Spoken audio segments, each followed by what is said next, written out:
공정한 시각, 따뜻한 관찰. YTN 해직 기자 노종면의 뉴스바.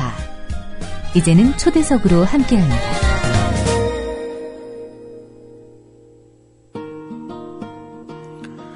대선에서 패한 후보가 검찰에 불려나가는 일이 1987년 직선제 도입 이후 처음 벌어지게 됐습니다. 검찰은 NLL 대화록 사건에 대한 수사를 사실상 끝낸 상태인데다 야당 대선 후보 소환에 부담을 느꼈던 터였습니다. 때문에 최근 문재인 의원이 대선 불공정 입장을 밝히며 박근혜 대통령을 향해 답을 내놓으라고 요구한 것에 대한 정권 차원의 대응이 아니겠냐는 추정을 하게 됩니다. 게다가 통합진보당에 대한 헌정사상 초유의 정당 해산 청구까지 제기된 상태여서 박근혜 정부의 야당 무시가 도를 넘었다는 지적이 나오고 있습니다. 참여정부 말기 청와대 비서관을 지냈고 이번에 검찰 수사를 받은 김경수 노무현재단 봉화사업본부장 전화 연결돼 있습니다.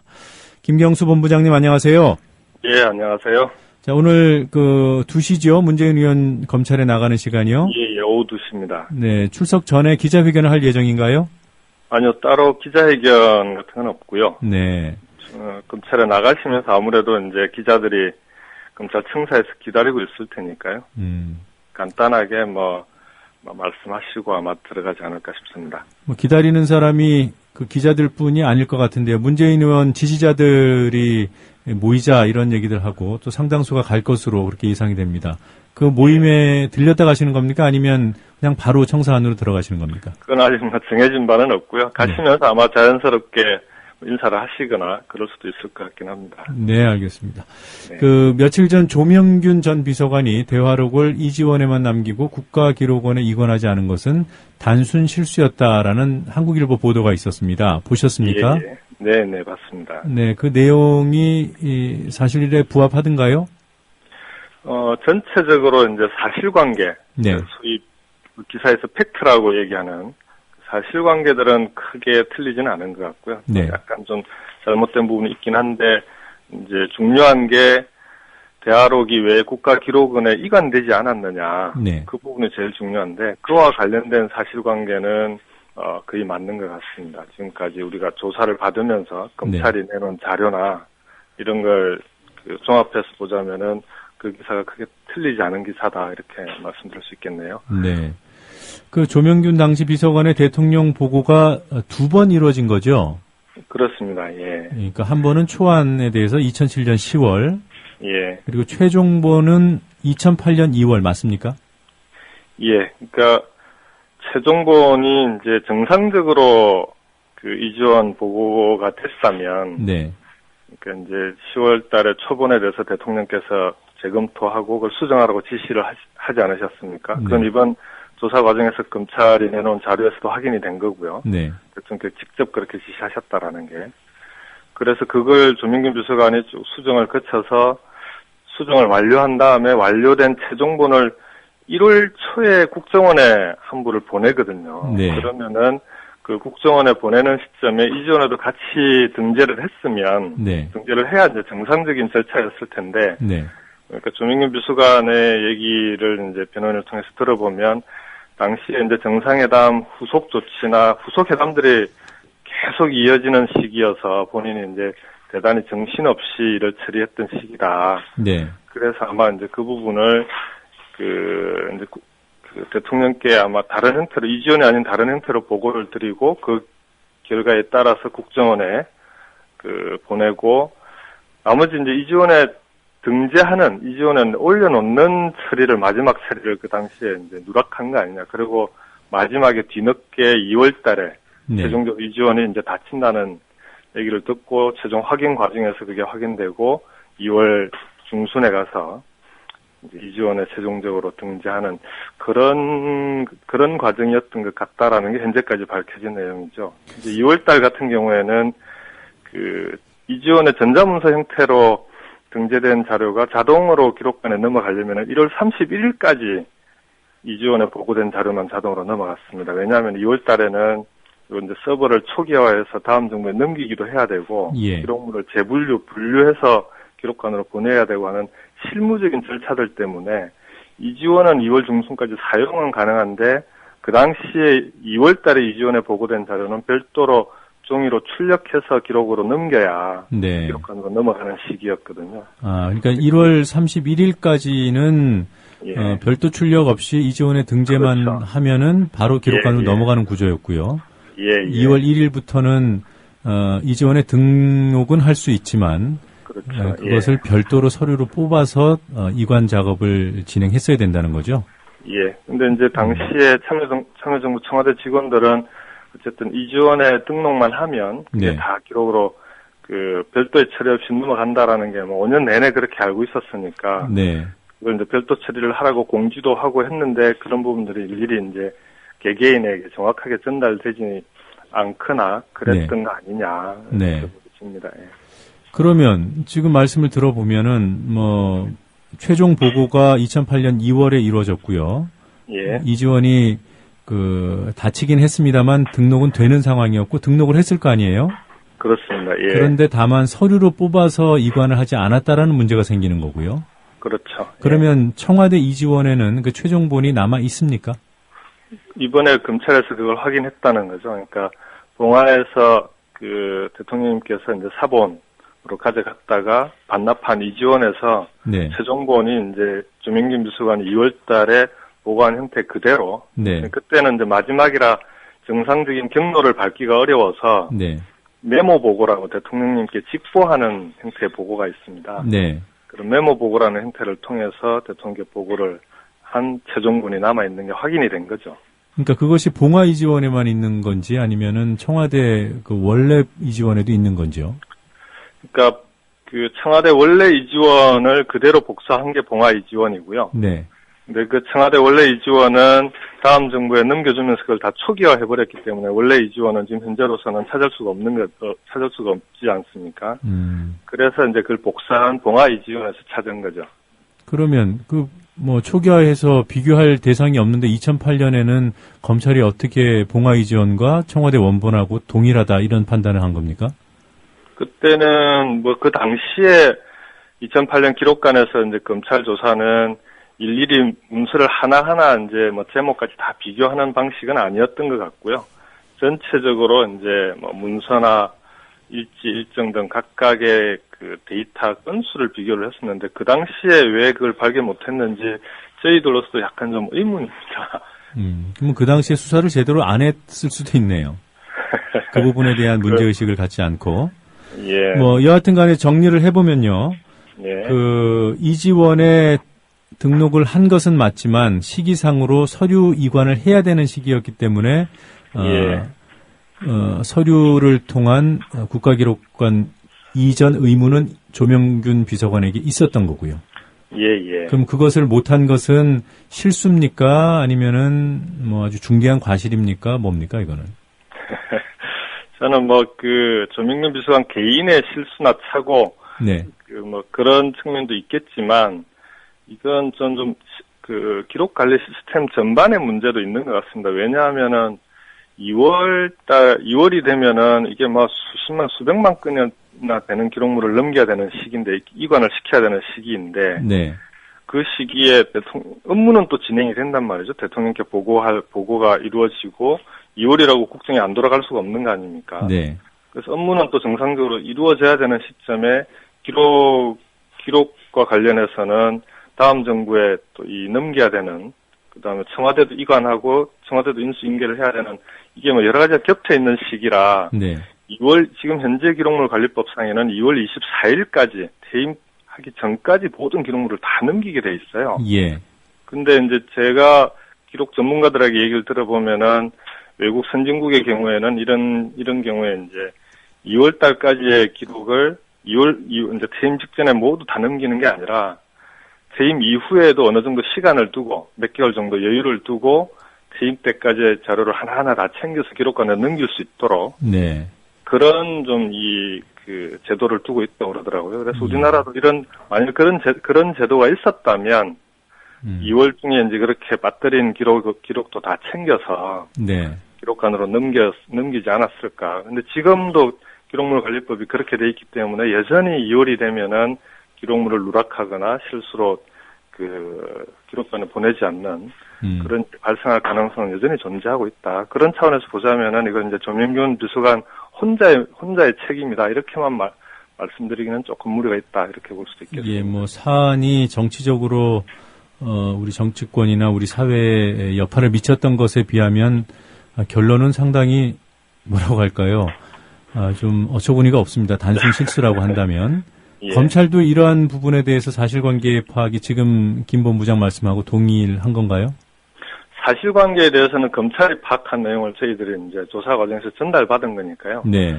사실에 대한 거는 같이 공유하고 있는데 네. 이 사실을 바라보는 시각은 또 전혀 다른 것 같습니다. 어떤 법적인 판단의 문제인가요? 아니면 정치적인 판단의 문제도 다르다는 겁니까? 두 가지가 다 있는 것 같은데요. 하나는 초본을 미이관시킨, 네. 그러니까 초본은 기록물이 아니라고 보고 저희들이 이제 표적으로 삭제해서 이관시키지 않았다고 말씀드리지 않았습니까? 네. 이걸 검찰은 법적으로 저희들하고 다르게 판단하는 것 같고요. 네. 초본도 대통령 기록물이니까 당연히 이관시켜야 되는데 안 시켰다. 네. 그 고의로 이건 안 시켰으니까 법 위반이다. 이렇게 판단하는 것 같고, 두 번째로 조민균 비서관이 최종본을 이제 실수로 이관시키지 않은 부분도 실수가 아니라 고의 아니냐. 네. 뭔가 좀 고의적으로 기록관에 보내지 않으려고 2월 달에 가서 보고하고, 이지원에 등재하고, 뭐 메모복으로 올리고 이런 식으로 절차를 밟았다. 이렇게 보는 것 같습니다. 근데 뭐 초본의 법적 문제는 그는 법적으로 다툴 문제라고 보고요. 이게 사실관계에 대해서 저희하고 뭐 차이가 있는 건 아니니까. 근데 두 번째 최종본을 이관시키지 않은 부분에 대해서는 그게 고의다라고 하는 건 상식적으로 이해가 안 되는 게요. 아니 그러면은 그 전에 국정원에 똑같은 최종본을 넘겨서 남겨놓고 기록관에는 일부러 안 보냈다라고 하는 게 상식적으로 잘 이해가 안 되는 네. 상황이잖아요. 그래서 그 부분은 저는 단순 실수와 착오를 검찰이 무리하게 좀 정치적으로 몰고 가려고 하는 거 아니냐 이런 좀 의구심을 갖고 있습니다. 네. 이제 문재인 의원이 검찰이 출석하면 어떤 조사를 받게 될지 궁금해지는데요. 예. 지금 말씀하셨던 초본이 삭제되고 그리고 최종본이 이관 누락되는 이 과정에 문재인 의원이 그 당시에 어떤 보고라인이나 이런 선상이 있었던 분입니까? 당시 비서실장을 맡고 계셨는데 네. 대화록, 정상회담 대화록의 작성이나 이관 이런 과정에 직접적으로 관련돼 있거나 뭐 결제 라인에 있거나 그런 건 전혀 없습니다. 다만 이제 그 비서실장으로서 국가기록원에 대통령 기록물을 이관하는 전체 업무를 총괄적인 책임을 지고 있는 네. 그런 차원에서의 관계가 있다 이렇게 볼 수는 있겠지만 지금 검찰이 그 참여정부 관계자들을 뭐 한 20명 이상 다 불러서 이미 사실관계에 대한 조사를 다 끝낸 상황이잖아요, 거의. 예. 그래서 도대체 지금 시점에서 문재인 의원을 소환해서 뭘 조사하겠다고 하는 건지 저희들로서 잘 이해가 안 갑니다. 혹시 조명균 전 비서관이 문재인 당시 실장과 상의를 했다던가 이런 류의 진술을 한 건 아닌지요? 그 조명균 비서관이 이제 최근에 조사를 받을 때는 조사받을 때마다 변호인이 다 변호사가 입회를 했습니다. 네. 조사 과정에서 그런 부분에 대한 것도 다 이제 확인이 됐는데 그렇게 뭐 진술을 하거나 조사 내용 중에 그런 부분은 나온 건 없다고 그러고 실제 검찰이 확인한 초본의 이제 그 초본 자료를 보면은 경로에 당시에 청와대가 이제 3실장 체제였거든요. 비서실장, 정책실장, 안보실장. 네. 그래서 3실장이 각자 대통령께 보고되는 마지막 최종 결재라인은 그 3실장이 각자 책임지는 그런 체계였기 때문에 이건 안보실에서 올린 보고고 그 네. 최종 책임은 안보실장을 거쳐서 대통령에 보고되는 그런 시스템이었고 그건 자료로도 확인이 다 된 걸로 그렇게 알고 있습니다. 네, 그럼에도 불구하고 문재인 의원을 소환하는 어떤 배경이랄까요? 어떻게 짐작하십니까? 저는 지금 시점에서 처음에 나를 소환하라라고 했을 때는 네. 그게 10월 10일이었는데요. 그때는 좀 죄 없는 실무자들을 불러서 괴롭히지 말고 내가 실무자 한두 명만 데리고 들어가서 같이 확인하면은 금방 경위를 확인할 수 있으니까 나를 소환해라. 실무자들 괴롭히지 말고 그런 차원에서 얘기를 했던 건데 이미 그동안 말 그대로 죄 없는 실무자들을 모두 불러서 다 조사를 다 끝마친 상황이잖아요. 예. 그런 상황에서 지금 부른다고 하는 거는 저는 명백한 표적 수사다. 지금까지의 대화록 관련된 수사가 대화록이 왜 이관되지 않았는지 그 진실을 규명하는 그런 수사가 아니고 특정인을 겨냥한 짜맞추기, 표적 수사였다라는 것을 이번 문재인 의원 소환을 통해서 검찰이 그리고 현 여권이 그걸 반증한 거다. 자기들 속내를 드러낸 거 아니냐. 그렇게 봅니다. 더군다나 지금 검찰이 권력 공백기잖아요. 검찰총장이 지금 없는 상태인데 예. 그런 상태에서 대선 후보를 지냈던 분을 소환하는 결정을 검찰이 독자적으로 했을까? 거기에 대해서 의문이 있고요. 그런 차원에서 지금 그 국가기관의 광범위한 불법 대선 개입 의혹이 전모가 드러나고 있지 않습니까? 이런 좀 위기 국면을 좀 전환시켜 보려는 그런 정치적 소환이다. 저는 그렇게 생각합니다. 네. 혹시 문재인 의원에 대한 기소 가능성에 대해서도 뭐 좀 가능성이 있겠다 이렇게 판단을 하시는 건가요? 저는 뭐 그건 만일 검찰이 말 그대로 있는 그대로의 사실관계를 가지고 조사를 하고 그걸 가지고 기소를 한다거나 한다면은 좀 기소 가능성은 전혀 제로라고 보고요. 네. 오히려 지금 조명균 비서관이나 이 사건의 관계자들을 기소를 할지 그것도 저는 의문이라고 봅니다. 만약 기소를 하게 되면 저는 법정에서 당연히 법리를 다투게 될 텐데 네. 그 부분에 대해서는 저는 100% 그 법적인 문제는 무죄가 될 거라고 좀 확신합니다. 네, 검찰이 지난 중간 수사 결과 발표 때 이렇게 호기롭게 국민 앞에 이 사건을 내놓지 않았습니까? 그런데 그 이후에 특별히 밝혀진 게 없다 보니까 이런 좀 자극적인 정치 이벤트를 하는 게 아니냐 이런 시각도 있더군요. 예. 검찰이 아무래도 요 사건에 대해서 이제 그 눈치를 보는 거 아니냐 말씀하신 대로. 왜냐하면은 대화록 사건 초기에 박근혜 대통령이 직접 사초 폐기, 국기문란 이런 좀 수사의 가이드라인을 정하는 듯한 그런 발언도 하고 하지 않았습니까? 그게 검찰로서는 아무래도 여러 가지 압박 요인이 되겠죠. 그런 상황에서 지금 드러난 사실관계로는 법적 처리나 이런 부분에 약간 무리가 있다고 판단이 될 텐데 그걸 이런 형태로 이제 문재인 의원 소환이라는 정치적 이벤트로 그 부분에 대한 압박을 좀 피해 가려고 하는 그런 얄팍한 수 아닌가 이런 생각이 듭니다. 어떤 수라고요? 얄팍한 꼼수다 좀 그런 표현을 썼습니다. 예. 자, 이른바 지금 검찰이 지금까지 수사해온 곳은 대화록 실종 사건이었어요. 예. 그런데 이것과 또 다른 한편에서는 대화록 유출 문제가 있지 않습니까? 예. 여기에 대한 검찰 수사는 어느 정도 진행이 됐습니까? 지금까지 이제 검찰 출입 기자들이 검찰에 계속 그 부분에 대해서는 간담회가 있을 때마다 물어보고 하는데, 수사를 하고 있다는 답변 이외에 구체적으로 진전된 내용은 아무것도 내놓은 게 없다고 그럽니다. 이제 그러면은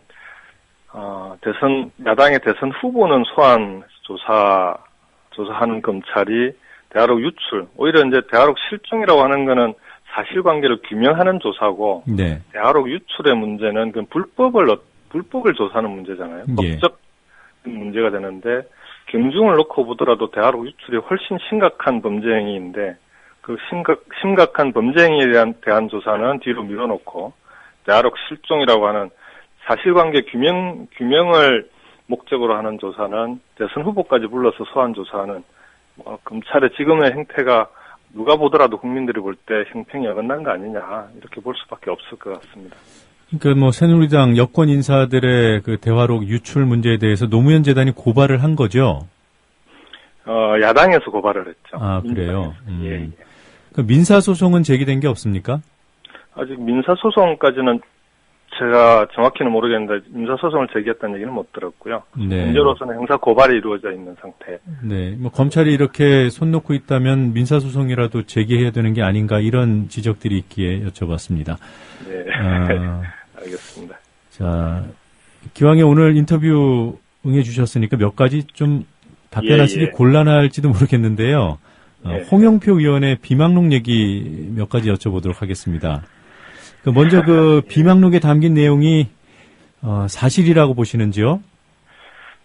당시 이제 홍영표 의원이 선대위의 상황실장을 맡고 있었거든요. 당에 상황실장을 맡고 있으면서 이제 그 단일화 과정이라든지 선거운동 과정에 대해서 아무래도 선대위에 있는 사람들 중에서는 그 사실관계를 누구보다 가장 많이 아는 분인데 다만 그런 부분은 있는 것 같아요. 그러니까 이제 사실 제가 말씀드리기가 좀 대단히 조심스러운 부분이 있는데 그 안 후보 측에서 볼 때 우리가 이제 단일화 과정에서 끊임없이 문 후보도 궁금해했던 게 안 후보 캠프에서 전달되어 오는 얘기들이 이게 안 후보의 뜻인지를 확인하기가 계속 어려웠습니다. 그러니까 여러 가지 얘기들이 전달이 되어 오는데 이런 조건이 뭐 성사되어야 뭐가 된다 이런 식의 여러 가지 얘기들이 많이 전달되어 왔는데 그중에 정말 안 후보 본인의 뜻이 아닌 그런 얘기들도 많이 있었던 것 같아요.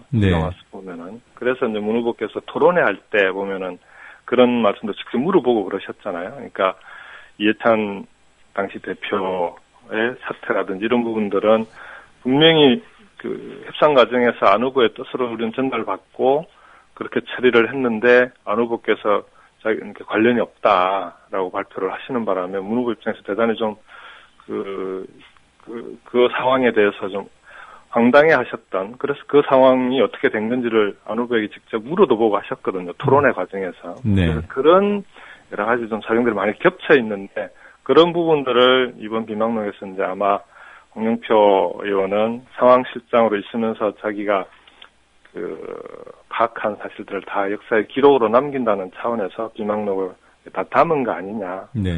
그렇게 봅니다. 어떤 조건들을 조율하는 이른바 이제 비공식 협상 과정을 토론에서 물었기 때문에 대답을 제대로 안 한 거 아니었을까요? 그 당시 토론회에서요? 그렇다기보다는 그 전에 이미 이제 안 후보께서 이해찬 대표의 사태는 본인과 관련 없다라는 걸 공식적으로 발표를 하셨으니까. 알겠습니다. 그 부분에 대해서 협상 과정의 얘기는 그럼 뭐였냐라고 하면 물어본 거였죠. 제가 이 얘기를 굳이 꺼낸 거는 홍 의원께서 공개한 내용 가운데 통상 보면 비공개로 협상이 이루어졌을 법한 내용들이 이제 담겨 있단 말이죠. 그래서 이런 부분들을 지금 이 시점에 굳이 얘기하는 것이 어떤 도움이 될 것인가 이런 지적들이 있는 것 같아요. 여기에 대해서는 어떻게 생각하십니까?